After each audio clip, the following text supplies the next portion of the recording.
If you were a kid in the 90s, then you probably watched the Disney animated series Recess. The adventures of TJ and his friends at 3rd Street School were rebellious and exciting, and also brought some great lessons for kids watching. Principal Brickley, sir. What a surprise. Many of us look back at Recess with lots of nostalgia, and we decided to ask ourselves which characters were the most good and which ones were the most evil. And where does everybody else stand? The playground demands answers. I'm Kyle with Wicked Binge, and this is Good to Evil Recess. Miss Finster! As usual, we'll be starting with the good ones, and who better represents innocent than Mikey Blumberg? He's a peaceful, polite, and kind kid. Although his appearance can resemble that of a bully, being so big, it's only proof not to judge a book by its cover. Oh, Spinelli, I would never do that. Or would I? As Mikey is a sweet and loving artist, he's a baritone singer and one of the best poets of 3rd Street School. Nobody knows the trouble I've seen. Mikey may be the oldest member of the gang, but that doesn't mean that he isn't the most naive of them all at times. Likely because he always does his best to see the good in people. He won't stand arguments or violence, or especially being called fat. You know, Mikey's so fat. Fat? How fat? But he's also the most forgiving of the group, demonstrating levels of both maturity and goodness that many adults don't even have. Don't be frightened. You're safe now. He rarely gets angry, plus, as TJ would say, and I quote, he wouldn't hurt a fly. Next up is Corn Chip Girl. She's nice, sweet, and somehow quite caring for a child. Despite being young and very shy, she has a big crush on Gus, and she's very close to the rest of the gang. We can see her most of the time throwing corn chips behind King Bob as his servant, hence the name. Just an innocent and good person, plus she hates mayhem and havoc on the playground. Just the 2nd and 3rd graders are about to go to, war. Next up, we have Miss Grotke. She's a warm and kind teacher and a bit of a hippie with quite the eccentric personality. She loves doing yoga, and she stands for environmental issues and preserving the earth. Oh yes, the evil corporate polluters. Oftentimes, it seems like she's the only teacher in the whole school who really care about her students. She seems like the perfect teacher for young kids, given how compassionate she is. And fun fact, she knows some martial arts techniques, but she only uses them as a self-defense resource.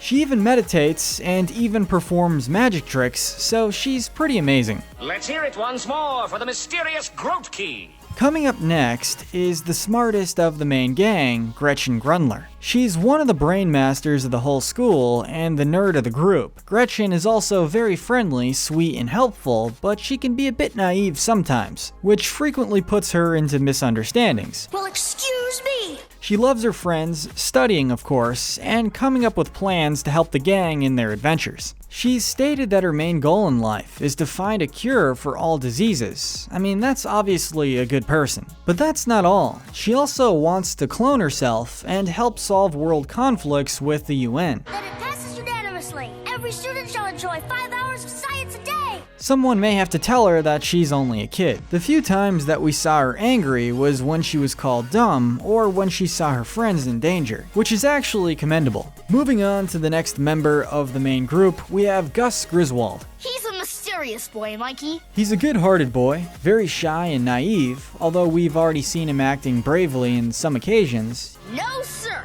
I'm afraid that's an order I cannot in good conscience execute. He loves animals, recess, and military stuff. He also likes to dress like a soldier, likely because he has a military family. However, he doesn't have the skills or the personality of a soldier. His most notable skills are that of a fireball player. One thing's for sure though, he hates to be bullied, and he's always afraid of that happening. Poor Gus. His main problem is that sometimes he can be a little paranoid, and he also occasionally gets blinded with power. I don't care about your mommy or anyone else. Other than that, Gus is a really good kid. Coming up next, we have the coolest kid in the gang, Vince. He's athletic and competitive, and sometimes is seen with a kind of superior and arrogant attitude, but his idol is Michael Jordan, so it's understandable. All that aside, he's friendly and has a good heart. A very loyal friend to have, to say the least. Hey!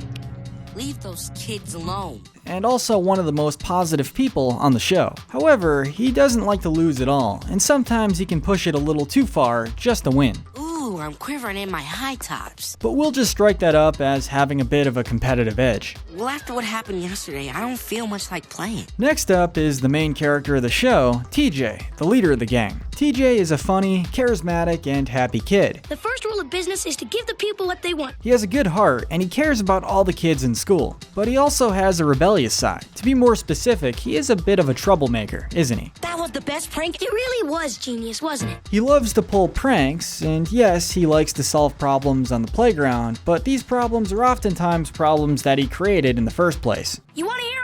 I'll be your hero. He can't live without recess or hanging out with his friends. He hates detention as well as being lonely, and he especially hates Randall since he's always snitching on them to Miss Finster. At the end of the day, he does pride himself on causing a ruckus, but although he pulls a lot of pranks and makes a lot of trouble, he cares about every kid, including his own enemies. He and Spinelli are very similar, and maybe that's the reason why they seem to have a crush on each other. Oh man, TJ, why do I let you talk me into these things? Speaking of whom, up next is Ashley Spinelli. In fact, she is, more than likely, the toughest kid in the whole playground, and despite being a tomboy, beneath all that there's a sweet and caring friend. Of course it's awesome, it's news. As we just mentioned, she also has a big crush on TJ, and being his right-hand assistant makes it difficult for her. Anyone for a gumball? She too loves to pull pranks, and she doesn't care much for girly stuff, and she hates the Ashleys, and especially Randall. In fact, she's got a bit of an anger problem. So much so that Spinelli often uses violence and threats when something is troubling her.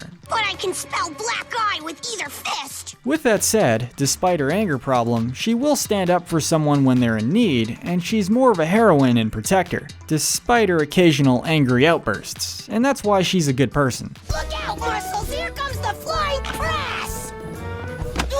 Up next is Menlo. He's a decent kid after all. Do you remember Miss Lemons? He is her assistant, or her aide as he likes to call himself. He likes to live life within order, and he always makes sure the rules are being followed. He doesn't like disorganized people and rarely goes to recess, as he's too busy in the office. Those kids have an utter lack of structure. No wonder their lives are in such disarray. He's friends with TJ and Randall Weems, although they don't hang out much. According to one episode, he's also a laser tag player, which might be the only fun thing that he does. Next up is Hustler Kid, and he's not as bad as he may seem. His name says it all. He's the hustler of the playground. I'll do anything for it, anything! Anything? He likes to smuggle forbidden things into school, and his business means the world to him. No wonder he has a knack for making good deals out of his smuggled items. Despite all that, he does have morals, as he refuses to sell stuff that would get kids in trouble. The Hustler Kid code. We never hustle anything that could get a kid in trouble. He's probably one of the smartest kids in 3rd Street School. What kid makes a living like that in 4th grade? Not many, that's for sure. Now, we can't forget to mention Principal Prickly, who, yes, is one of the series' main antagonists.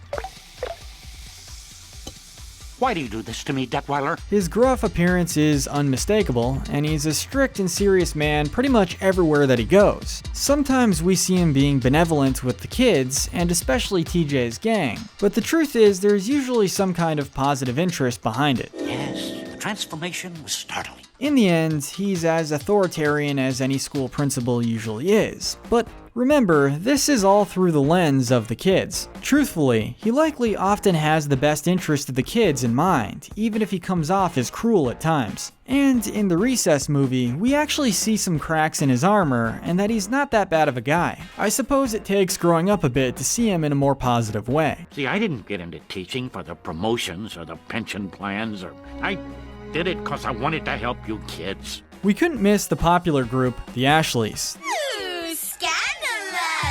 The typical and cliche group of 4 spoiled and snobby girls. They're very popular and they seem to dislike the show's main gang. They are known to cause damage in the playground to their own benefit. You are so bad, Ashley A. Why, thank you, Ashley B. They're also cruel and mean to other unpopular kids, like Gus for example. They only bully the weak kids just to feel superior themselves, so no wonder they're hated by much of the school, especially Spinelli. Oh, I'm sorry I called you all-fashioned rejects. Coming up next is Lawson's crew. We rule!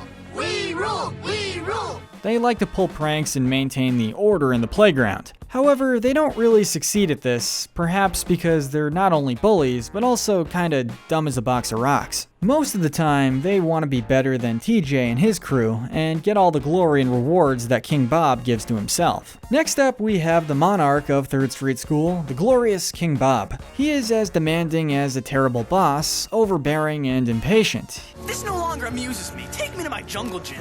He's that kind of kid you don't want to deal with when you're growing up. However, he has an honest side, and he's a fair ruler at times, so things aren't as bad as they seem. He's friendly with TJ and the gang, despite the fact that he's at least 2 years older than them. The truth is, although there may be a decent kid underneath the crown, King Bob is definitely someone who is corrupt with power. And his cruelty is known across the playground, as we've seen him deal with his opposition through force on the regular. Digging a hole? In 6th grade territory? How dare you?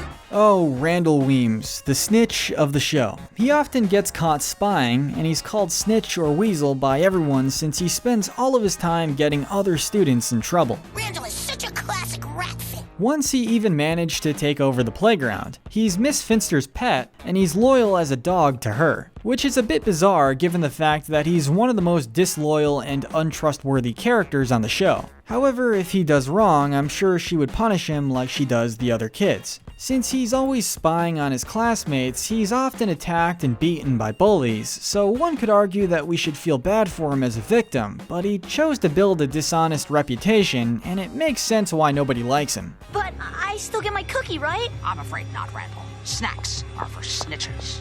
She's right. I am off my game. Next up, we have the horrible Muriel, or Miss Finster. Someone's up to something. I can feel it in my corns. The authoritarian woman who hates fun and kids behaving like kids. She has a gruff voice and a gruff personality. Basically, she has gruff written all over her. She's cold, strict, and cranky, but I suppose deep inside she's well-intentioned. Still, it's hard to notice that when she's so mean and terrible at times. Since she has the help of Randall, she knows everything that's going on in the school.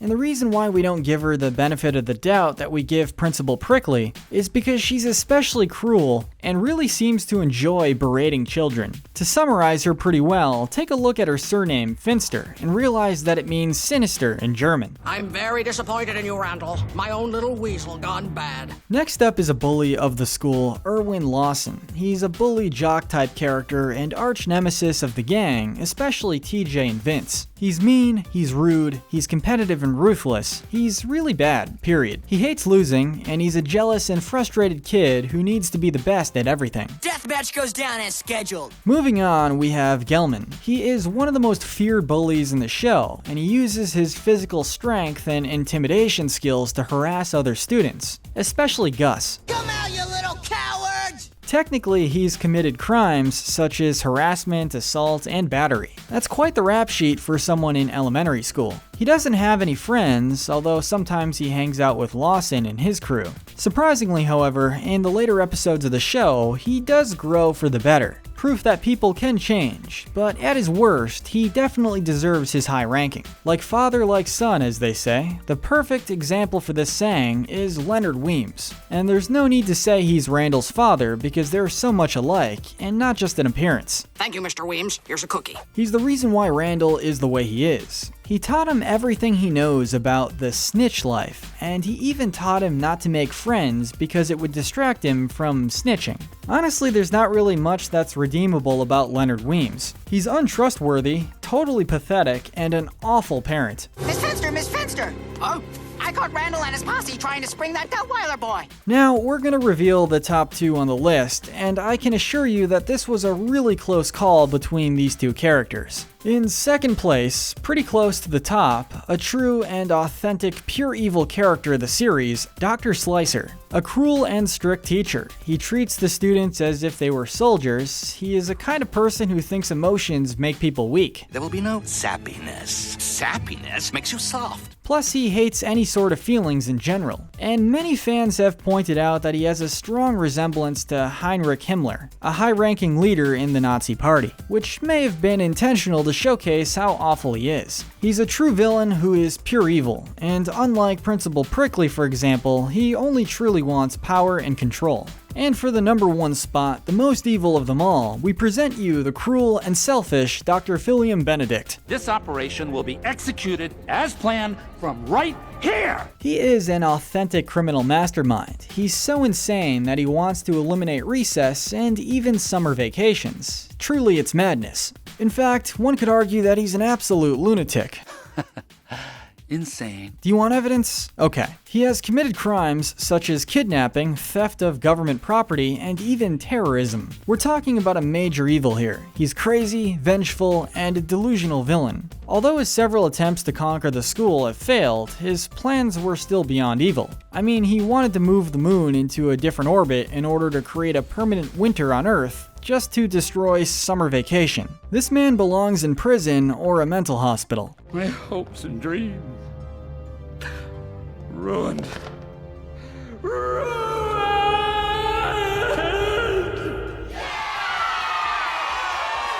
But yeah, Dr. Benedict has proven himself to be the worst character in Recess. But what do you think? Do you agree with the list? Who do you think is the best and worst in Recess? Let us know in the comments section below, but don't forget to tell us what cartoon we should feature on Good to Evil next. Remember to hit that notification bell, and most importantly, stay wicked.